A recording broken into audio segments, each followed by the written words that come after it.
Si è appena conclusa la 57esima edizione del Super Bowl, quindi serve un cambio di abito. Così siamo un po' più in tema. Il problema è che io non seguo il Super Bowl o non seguo nemmeno il calcio. E a giocare non erano i Seahawks, ma erano gli Eagles e i Chiefs. Oltretutto ha vinto Chiefs. Quindi vabbè, posso ricambiarmi di nuovo. Oggi voglio parlarvi di qualcos'altro e sarà un po' Tesla centrico. Quindi se vi è un po' avverso l'argomento, potete lasciare qui il video. Il Super Bowl in America è l'evento più importante di tutto l'anno per quanto riguarda il football americano, è chiaro, e attira in una singola serata più di 100 milioni di persone tra spettatori fisici e spettatori televisivi. Che sia chiaro, in scala Sanremo più o meno siamo lì, dato che ha il 66% di share e oltre 12 milioni di persone che l'hanno guardato almeno nella prima parte.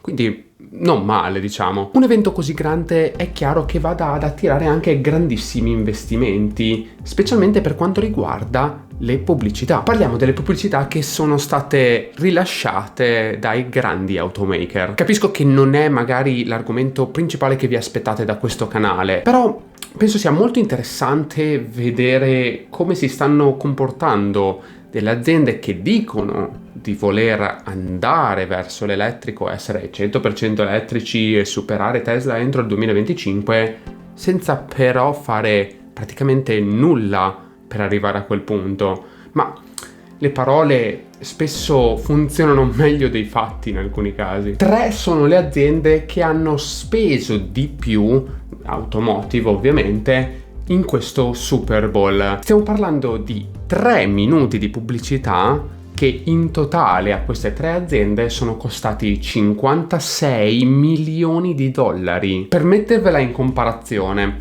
tutta la pubblicità di Sanremo in tutte le serate ha portato un introito di 50 milioni di euro. Qui stiamo parlando di 3 minuti e 56 milioni di dollari. Queste 3 aziende sono Kia, Stellantis e General Motors. Kia e General Motors hanno speso 14 milioni a testa e Stellantis ben 28 milioni di dollari. Stellantis ovviamente non ha fatto pubblicità alla Fiat, ma ha fatto pubblicità alla Ram, ovvero i pick-up, in questo caso elettrici. E io vi consiglio di andarla a vedere se capite un po' di inglese, perché capite quanto sia a livello ridicolo una pubblicità del genere. Stiamo parlando di un'azienda che ha speso 28 milioni di dollari per fare 2 pubblicità in realtà. Una che, vabbè, si richiama un po' le classiche pubblicità con gli animaletti e con la macchina che va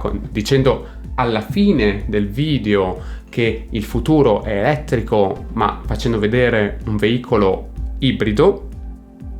Vabbè, un grande classico. E nell'altra facendo un doppio senso sulla paura dell'autonomia o sulla non avere abbastanza autonomia con non avere abbastanza autonomia nel letto. Che, vabbè, cioè, siamo a dei livelli di terza media forse, ma alla fine in Italia siamo abbastanza abituati a questo tipo di comunicazione, quindi non è niente di nuovo per noi. Brava Giovanna, brava. In queste pubblicità del Super Bowl però abbiamo un grande assente che c'era l'anno scorso, ovvero Ford. Questo per un semplice motivo.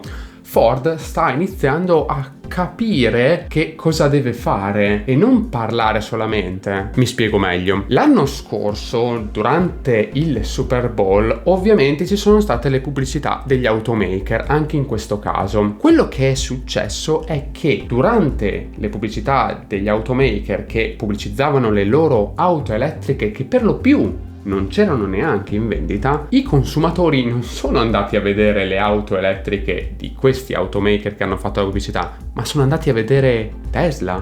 E i dati lo dimostrano, dato che basta andare su Google Trends e si vede un picco di ricerche non indifferente durante quelle pubblicità. E Tesla è stata tanto carina da metterlo anche nel suo report trimestrale, dato che gli ha fatto aumentare tantissimo la domanda. Bene, come dire, è successo di nuovo, dato che Stellantis, ma anche General Motors per lo più, ha deciso di fare delle pubblicità di veicoli che non sono ancora in produzione o verranno messi in produzione nei prossimi 2-3 anni. La gente è andata a vedere magari a quei veicoli, ha visto che non sono disponibili e quindi si è messa a guardare qualcosa che è disponibile, ovvero Tesla. Quella più ridicola rimane comunque Stellantis, dato che ha fatto vedere la pubblicità di questo Ram 1500 dicendo che avrà più capacità di tutti gli altri veicoli elettrici, specialmente i truck elettrici, mettendo un accento sul fatto che avrà più autonomia di tutti gli altri, quando in realtà si va sul sito indicato dalla pubblicità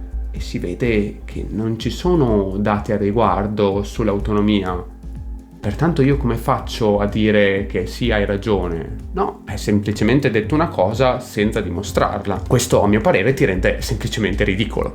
Ma è un mio parere, chiaro. Come dicevo, è successo di nuovo, pertanto guardando quel periodo di tempo dove c'è stata la pubblicità delle altre case automobilistiche, la ricerca su Tesla è salita al 100% e Ford era assente perché ha capito che è inutile spendere, cosa sono, 56 milioni di dollari per fare essenzialmente pubblicità a Tesla, che in sé per sé non fa nessuna pubblicità, non spende un centesimo in pubblicità.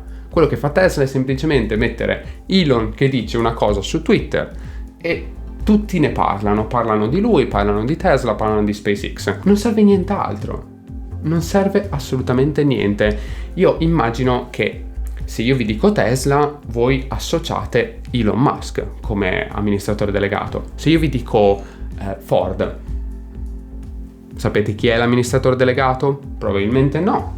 Jim Farley comunque, se volete saperlo. General Motors, non lo sapete. È Mary Barra. Queste non sono personalità che sono all'altezza della fama, mettiamola così, di Elon Musk. Poi può piacere, no, è chiaro, ognuno è libero di pensare quello che vuole. Ma non è finita qua, perché c'è stata anche un'altra pubblicità rilasciata durante il Super Bowl e ho visto anche che ci sono già degli articoli italiani al riguardo, e questa pubblicità è stata rilasciata da Dan O'Dowd, un miliardario di cui ho parlato anche sul mio video sul FUD o sul Fear, Uncertainty and Doubt, molto interessante quel video, andatelo a vedere, che ha preso a cuore il fatto di distruggere la possibilità di Tesla di avere una guida autonoma, perché non è sicura e prende sotto i bambini. Ma non dimentichiamo però che Dan O'Dowd, questo personaggio che ovviamente è stato chiamato Dan O'Clown su internet per ovvie ragioni, è a capo di una società chiamata Green Hill Software. Questa società, indovinate che cosa fa? Sistemi di guida autonoma. Quindi capite anche voi che c'è un leggerissimo conflitto di interesse su questo discorso, perché se tu mi spendi milioni di dollari per fare una pubblicità falsa, ma questo ci arriviamo dopo, per discreditare la mia azienda ed impedirmi di andare avanti nel processo di guida autonoma, tu sei più agevolato, dato che sei l'unico rimasto quasi. Ma perché dico che è falsa? Dunque, questa pubblicità, a parte essere completamente ridicola, dato che fa vedere delle prove che sono state fatte dove la guida autonoma e la FSD beta di Tesla prende sotto dei manichini o va nella corsia opposta o non si ferma ai segnali di stop, che potrebbe accadere, è chiaro, ed è anche per questo che si chiama FSD beta e viene indicato che la persona deve stare attenta a quello che succede ed è responsabile di fatto di quello che succede all'auto e quello che succede intorno, altrimenti non sarebbe in beta ma sarebbe un FSD. Punto e basta. Quello che si è visto dai video che sono stati rilasciati è che, come l'ultima volta, c'è stato un problema. La macchina era effettivamente in autopilot o FSD, perché non penso che fosse il sistema completo di FSD da visualizzazione che c'è in generale, ma possiamo notare in piccolissimo, è chiaro, il video non è in qualità in 4K, 8K, ma ovviamente è una qualità inferiore in modo che sia difficile da vedere i dettagli, che c'è un piccolo piccolo avviso che viene mostrato nel veicolo, che casualmente è lo stesso avviso che viene fuori quando tu sei in FSD beta, ma acceleri con il pedale dell'acceleratore. Pertanto sei tu in controllo dell'auto in quel momento. Questo vuol dire che l'auto non avrebbe preso sotto i manichini o non sarebbe passato con lo stop o qualsiasi altra cosa che hanno fatto vedere in quel video, ma si sarebbe fermata come doveva, ma tu hai fatto in modo che prendesse sotto i manichini. Pertanto ho idea che Elon e il suo nuovo team di legali che ha messo in piedi l'anno scorso avrà da lavorare e non farà tanta fatica a vincere questa causa. Sempre che non decida di ignorare questo personaggio, anzi questo clown che vuole distruggere questa possibilità per l'umanità. In quel caso forse sarebbe anche meglio, perché un personaggio del genere, più gli dai attenzione, più sono contenti. Hanno un po' quel feticismo. Cosa vogliamo farci? Ognuno è fatto a modo suo, no? Detto questo, abbiamo capito che le grandi case automobilistiche dovrebbero smettere di provare a raggiungere Tesla. Dopotutto non c'è modo per loro di raggiungere Tesla in quantità di veicoli elettrici. Per ora sono ancora profittevoli grazie ai loro veicoli termici, ma l'anno scorso la quantità di veicoli termici venduti è stata ridotta del totale dell'8%, quando in realtà i veicoli elettrici venduti sono aumentati del 12%. Quindi non so quanta possibilità ci sia per loro di sopravvivere a lungo termine, dato che in realtà il loro margine di guadagno è veramente ridicolo. Se sono fortunati spesso arrivano massimo al 5%, quando Tesla, anche dopo i grandissimi tagli che ha fatto sui propri veicoli di prezzo, rimane comunque sopra il 15% di margine netto. Quindi,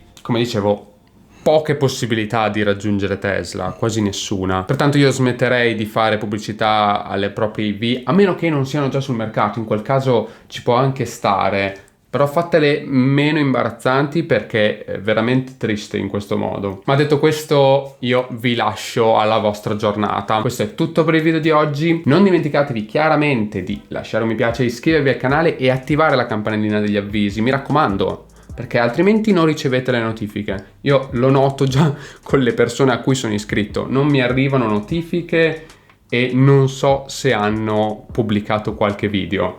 Me ne accorgo dopo perché vado a vedere io personalmente, quindi è molto importante. Lo so che sembra una stupidata, però se volete vedere il video dovete cliccare la campanella. Detto questo, ci vediamo al prossimo video. Grazie mille.